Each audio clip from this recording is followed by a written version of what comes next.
A continuación presentamos las diferentes miradas de la realidad nacional e internacional. Las voces y opiniones desde una mirada amplia. En un contexto que necesita ser analizado a profundidad e ir directo al grano. Periodismo profundo y directo. Una producción de la Asociación de Medios Católicos de Honduras, AMECA. Directo al grano. Comenzamos. ¿Qué tal, amigos, amigas? Qué gusto que nos acompañen una vez más en este programa Directo al grano y en esta entrevista que, como todas las semanas, les proponemos para hacer una reflexión. Hoy vamos a tener la oportunidad de ampliar un poco más la mirada e intentar encontrar algunas similitudes en términos de avances democráticos, de tareas como ciudadanía en la construcción de la paz, en estos procesos democráticos que tanto necesitan nuestros países. Y para eso, hoy en el programa Directo al Grano tenemos el enorme placer de contar con el padre Francisco de Rux. Es un sacerdote jesuita, es colombiano.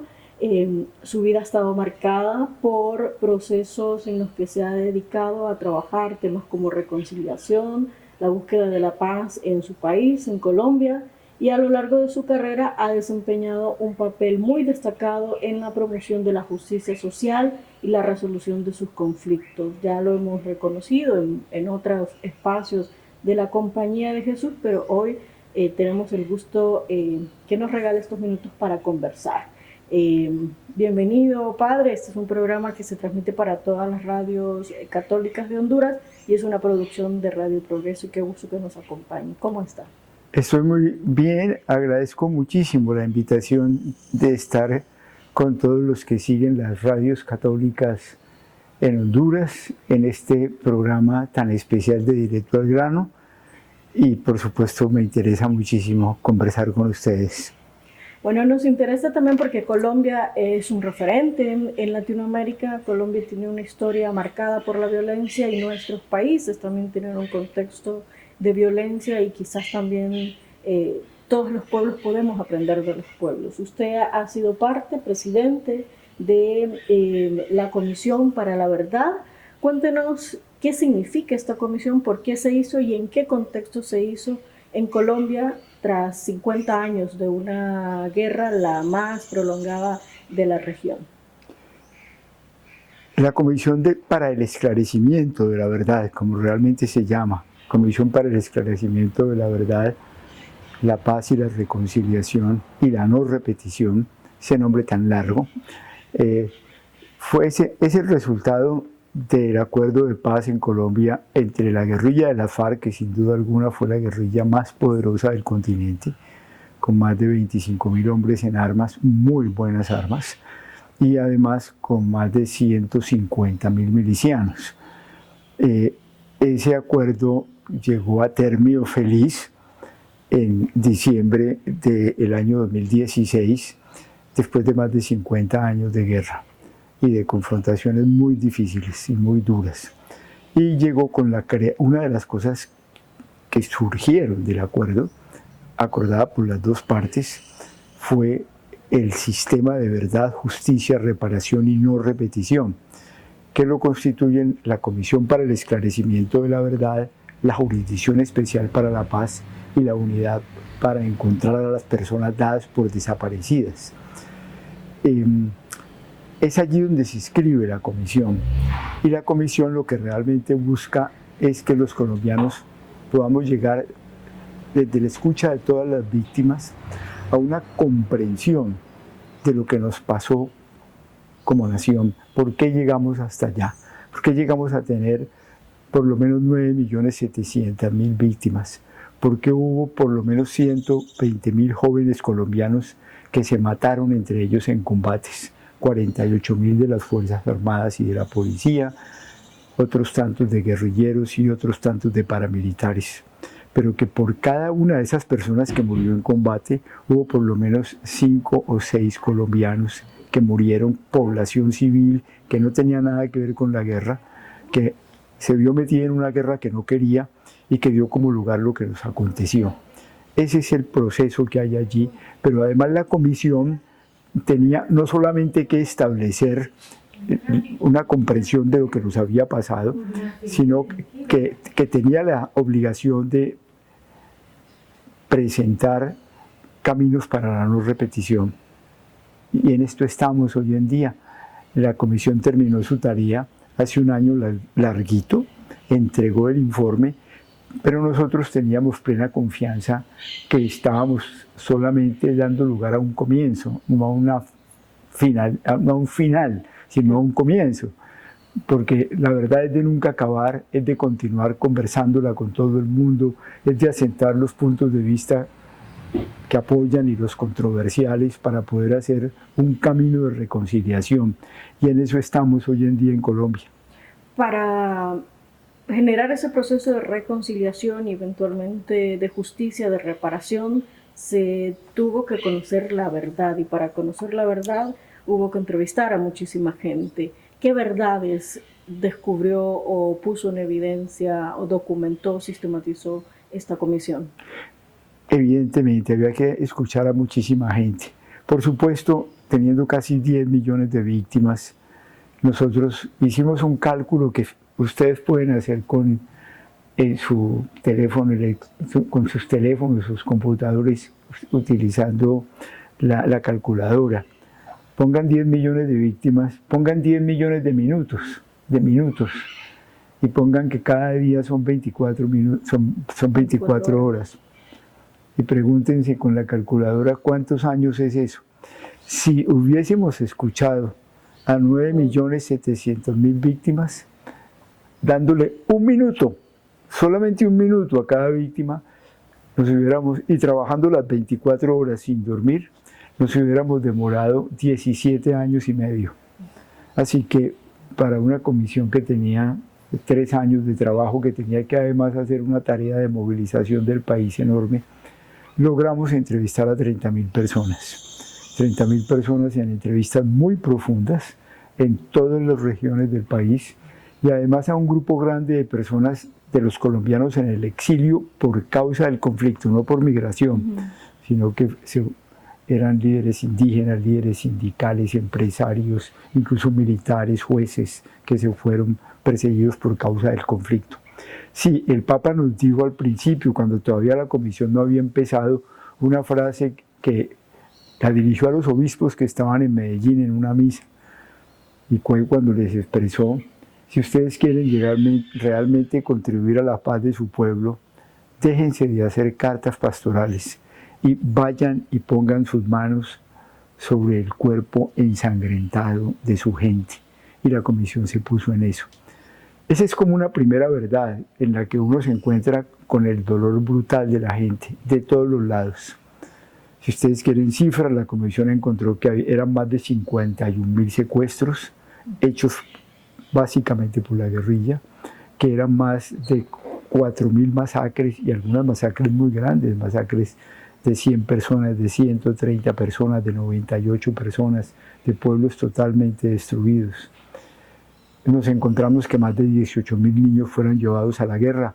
Las masacres por los paramilitares, los niños llevados a la guerra, sobre todo por la guerrilla. Encontramos más de 121.000 desaparecidos, básicamente por el ejército, por personas del Estado de Seguridad y también por personas de los paramilitares, pero también la guerrilla desapareció gente, más de 4.500 personas víctimas de minas antipersona. Encontramos que el abuso a la mujer había sido de cifras indescifrables y espantosas, que había más de 7.700.000 desplazados. Eso es para dar una idea de la magnitud de las cosas. Pero nosotros, cuando recogimos ese primer dolor, inmediatamente tratamos de que el país impactara por eso. Y si ustedes entran, y una vez se los digo, con sus teléfonos y ponen en una sola palabra comisiondelaverdad.co, se van a encontrar todos los documentos, las películas, los encuentros entre víctimas y victimarios, los encuentros en los pueblos para hablar la verdad, los testimonios hablados, los grafitis, las películas, y les muestra cómo el país lo movilizamos en todas partes durante 3 años. Y siempre con esto, ¿dónde estábamos nosotros los colombianos? Estábamos viendo estas cosas en la televisión, las estábamos oyendo en las radios, sabíamos de lo que estaba pasando, ¿y por qué nos quedamos quietos? ¿Qué significa un país? ¿Qué dignidad tenemos ante una realidad tan dura? Incluso nos cuestionamos como iglesia ante esto. Pero las víctimas no se quedan simplemente con la expresión de su dolor. Una y otra, las víctimas todas, después de decirte lo que les pasó, pasan a la pregunta que es más difícil, y es: yo quiero saber por qué nos pasó esto. Quiero saber la verdad. Quiero saber la verdad. Y uno dice: pero ¿qué más verdad la que me estás contando, señora? No. La mamá de Alma Rosa Jaramillo, mi compañera de trabajo en el Magdalena Medio, le serrucharon un brazo con una motosierra, luego el otro, luego una pierna, luego la otra. Luego la atajaron la cabeza. Llevamos ese cadáver ante la mamá, pero claro, bien cerrado el ataúd para que eso no se viera, pero la mamá inmediatamente te pregunta: pero yo quiero saber la verdad, ¿por qué mataron a mi hija? ¿Qué intereses los movían? ¿Es que la odiaban? ¿Es que la consideraban una política peligrosa? Ella no era guerrillera, entonces ¿por qué hicieron esto? Díganme la verdad. Entonces la comisión tiene que entrar en eso. Ya no es simplemente el testimonio de las víctimas, sino tratar de explicar a las víctimas y a todo el mundo, escuchando por todos los lados: expliquemos esta masacre, expliquemos estos falsos positivos que cometió el ejército al matar a muchachos inocentes que no tenían nada que ver con la guerra, pero que necesitaban presentarlos como guerrilleros dados de baja en combate para mostrar que estaban ganando la guerra. ¿Cómo se configuró eso? Y así en cada una de las barbaridades que se cometieron. Finalmente la comisión, es la responsabilidad de nosotros los 11 comisionados poder terminar diciendo: podemos afirmar estas cosas. Las afirmamos, sabemos que son dolorosas para los partidos políticos de un lado y de otro, que son dolorosas para los que fueron presidentes y estaban en el Congreso de la República, que les molestan a la guerrilla y a los paramilitares. Una comisión de la verdad no es para dar gusto, sino para decir la verdad. Esto fue lo que pasó. Y lo decimos con toda responsabilidad y aceptamos cualquier riesgo. Ahora bien, como son cosas tan duras, tú en conciencia no puedes decir que has llegado a esas afirmaciones y decir: bueno, hagan ustedes con eso lo que quieran, sino que tienes además la obligación de decir: y si esto es así, ¿qué vamos a hacer? Entonces tienes que formular algo que te salga del alma, algo en que resuene el sentimiento de las víctimas.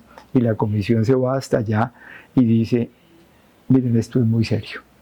Aquí estamos ante la vida o la muerte.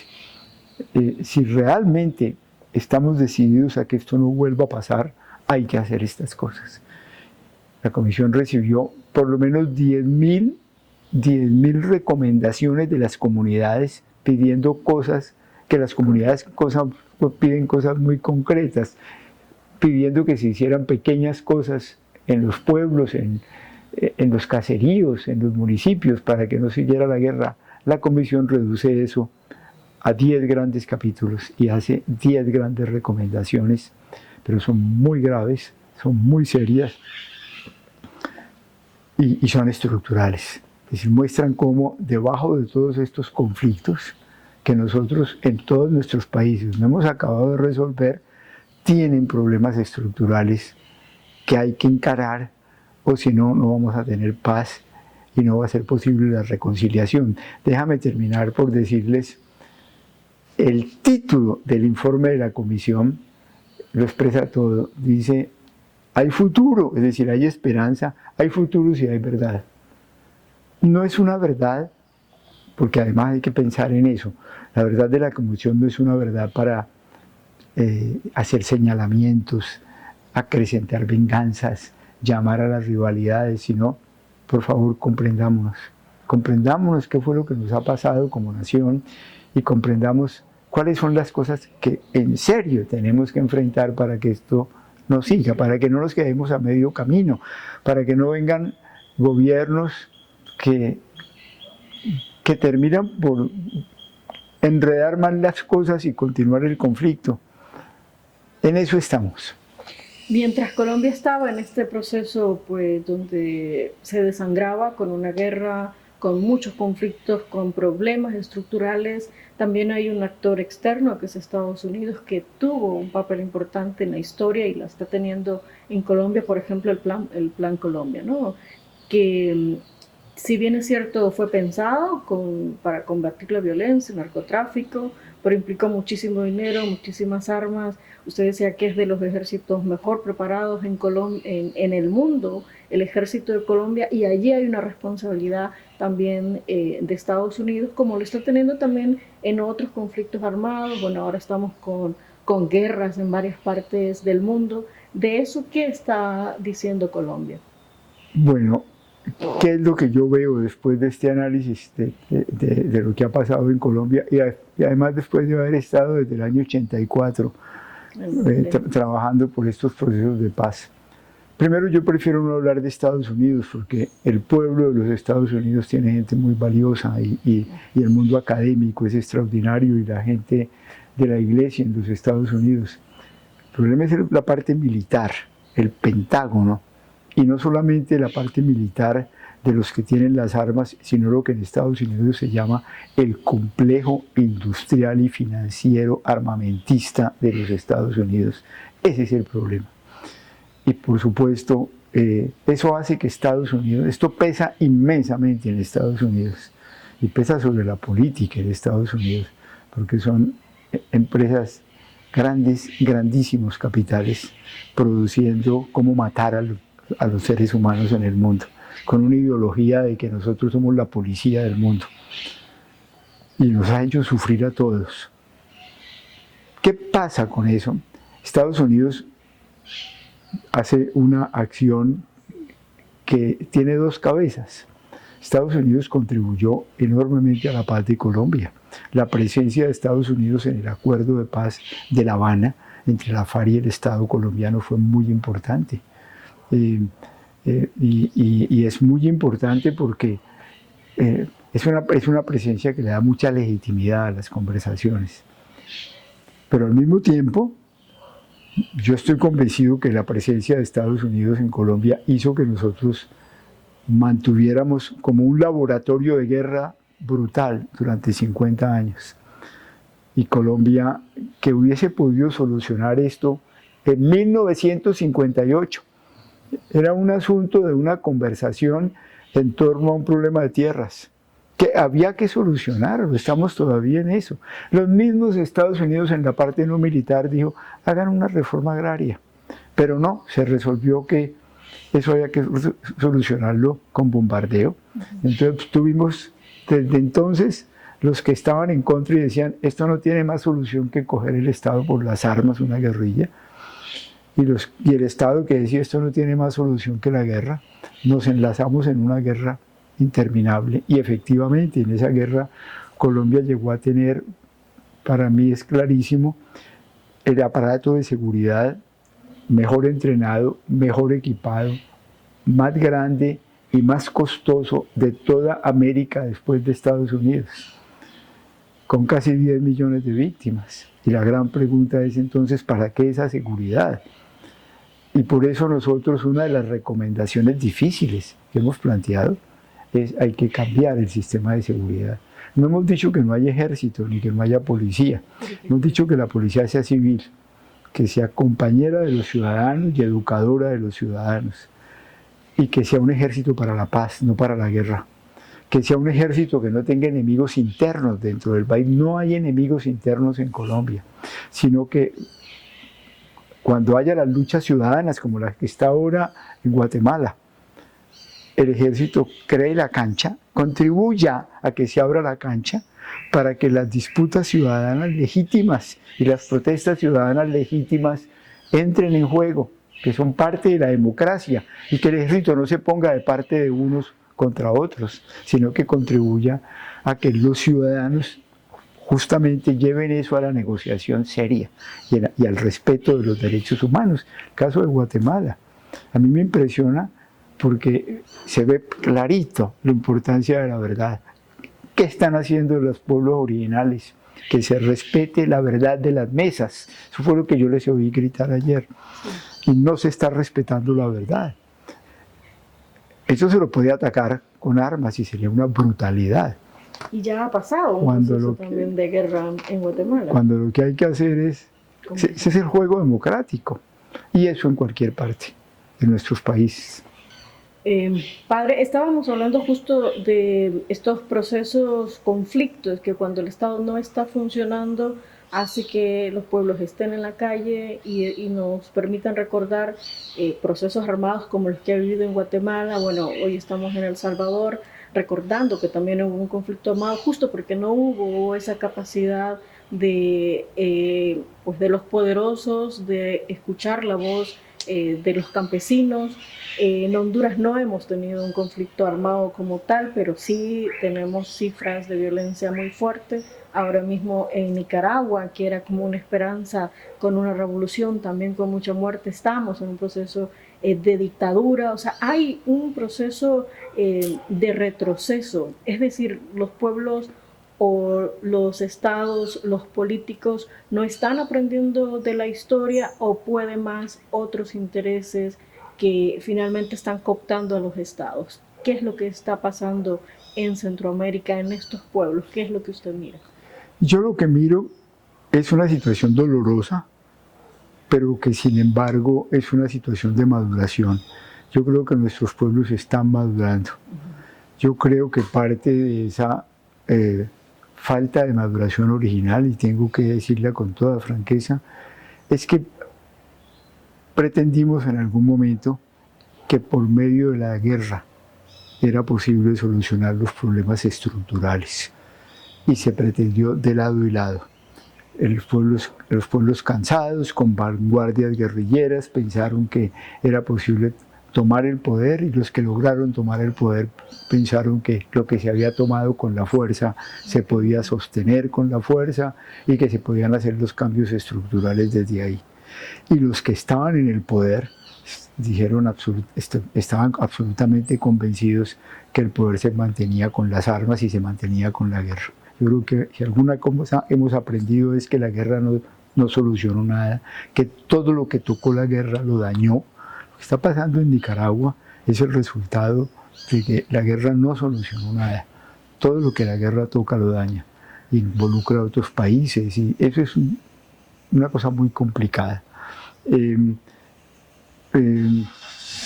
claro, esto hace que sigamos en estas convulsiones, pero yo siento cada vez más que nuestros pueblos están comprendiendo que hay que ir por lucha democrática hasta los cambios estructurales.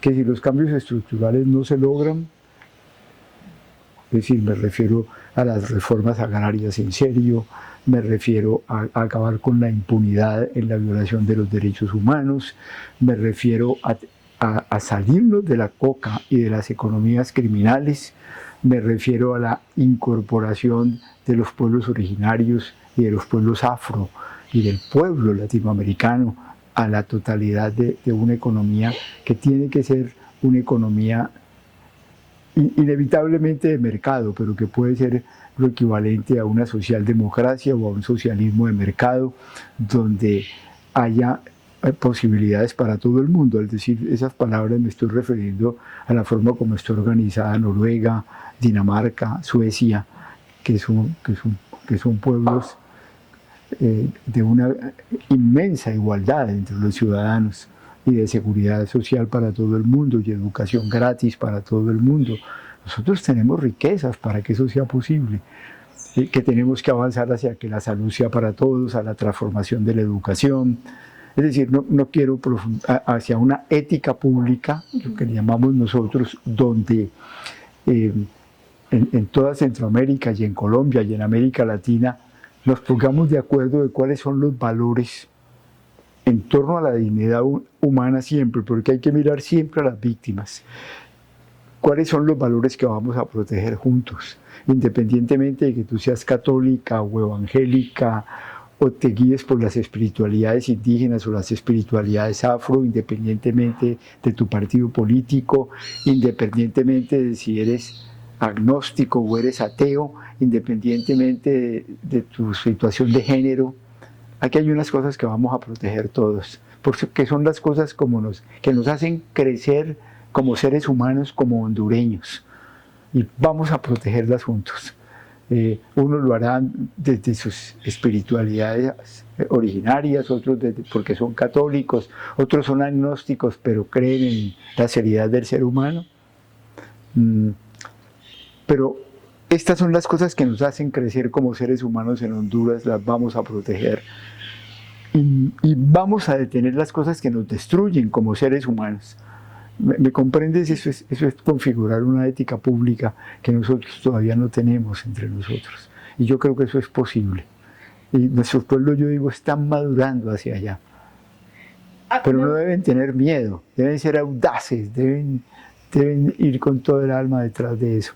Yo creo que en este tiempo, independientemente de quienes somos o no católicos, el Papa Francisco está jugando también un papel importante, no como el responsable de la Iglesia, sino como una persona también comprometida en la dignidad de la persona humana, porque reconoce en el hermano y nos invita permanentemente a reconocer en el otro pues la necesidad de reconocerlos como iguales, en esa dignidad más allá de ser el responsable de una iglesia, sino mucho más un mensaje que anima a todas las iglesias, pues lo estamos viendo en diferentes lugares, conversando con diferentes iglesias que antes eso digamos que no era posible.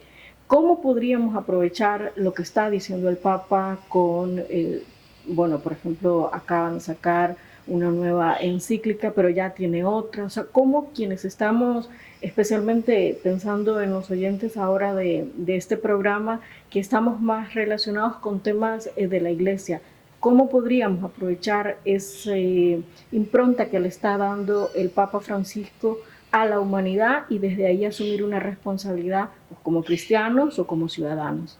Pues es muy buena la pregunta, porque realmente lo que el Papa está diciendo es el cristianismo, el catolicismo y los evangélicos y todos no estamos al servicio de la comunidad cristiana ni de la comunidad evangélica. La llamada de Jesús, apasionado por todos los seres humanos, de todos los géneros y de todas las etnias, es la creación de una comunidad mundial. Nosotros, los seguidores de Jesús, tenemos una responsabilidad inmensa en esa construcción, y es hacerla sabiendo que otros tienen creencias religiosas distintas de nosotros, pero todos están, si tú quieres, salvados por Jesús, no por la religión que practiquen, sino por lo que Jesús pone con el juicio definitivo. Vengan benditos de mi Padre porque tuve hambre y me dieron de comer. Es la dignidad humana.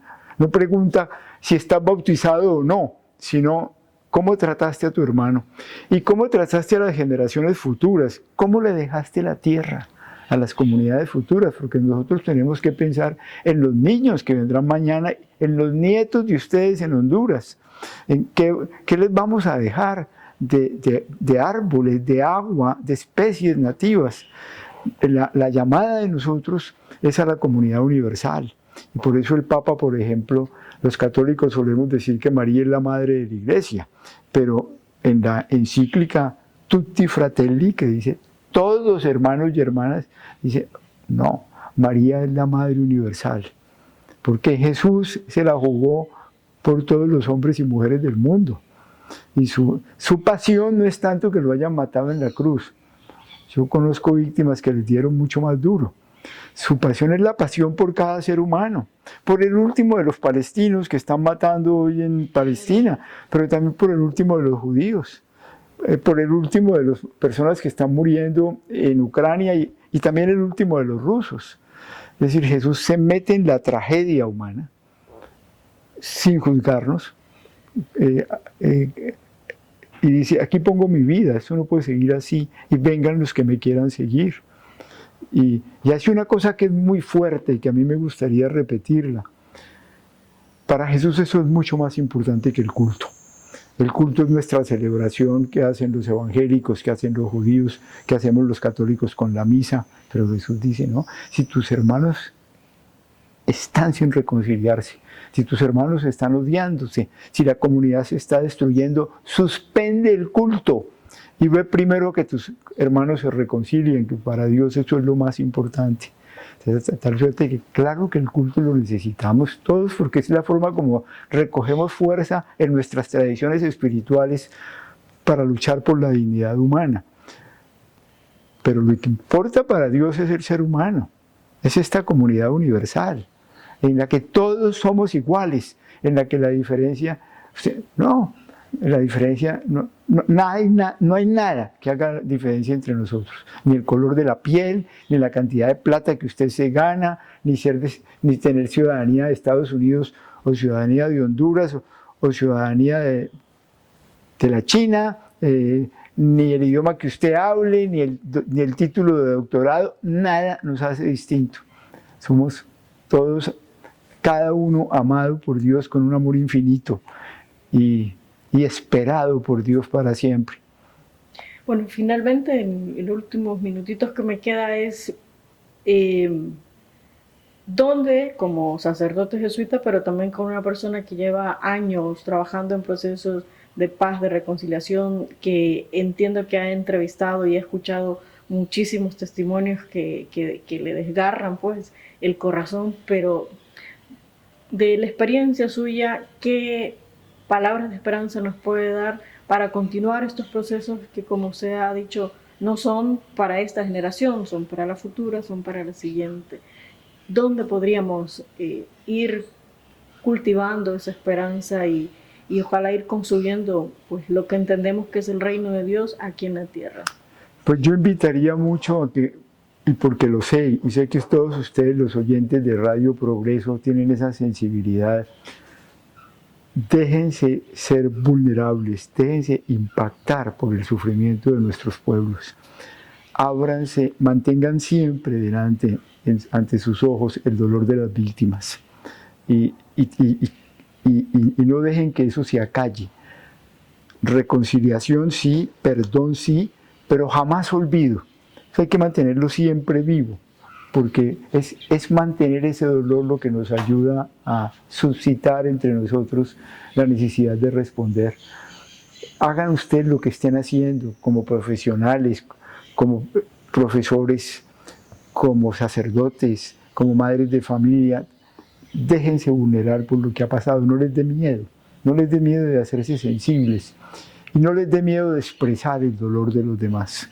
Y verán cómo desde allá, desde esa profundidad, desde esa tranquilidad de no haber acallado nada, de haber recibido todo lo que estamos sintiendo, surge una fuerza muy grande para seguir creyendo en el ser humano, para seguir trabajando, para que nos unamos juntos, para ver que siempre es posible tener esperanza.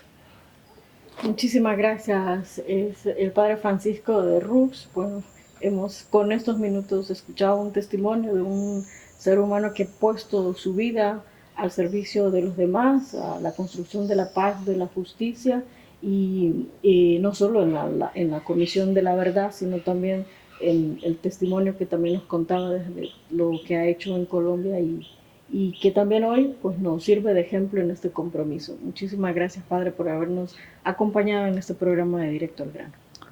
Muchísimas gracias por la invitación y, por supuesto, pidan a Dios por mí, porque yo estoy metido en estas conversaciones no solo en Colombia, sino en muchas otras partes, y continúen.